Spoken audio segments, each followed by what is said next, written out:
What comes before, यानी कि given number से पहले कौन सा नंबर आएगा। जैसे यहाँ पे 2 है तो 2 से पहले कौन सा नंबर आता है 1। 4 से पहले कौन सा नंबर गिवन है 3। 6 से पहले कौन सा नंबर है 5। इसी तरीके से यहाँ पे 16 और 17 दिया है। 16 और 17 से पहले कौन सा नंबर है 6 से पहले 5 आता है तो यहाँ पे 1 5 15, 1 5 15, 1 6 16, 1 7 17।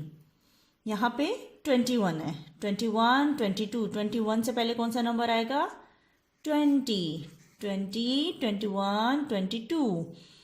45, 45 से पहले कौन सा नंबर आएगा 44, 44 44 45 46।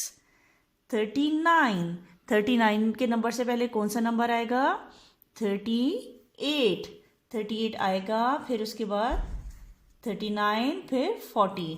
57, 57 से पहले कौन सा नंबर आएगा 7 से पहले डिजिट जो आता है वो 6 आता है तो यहाँ पे 56 आएगा।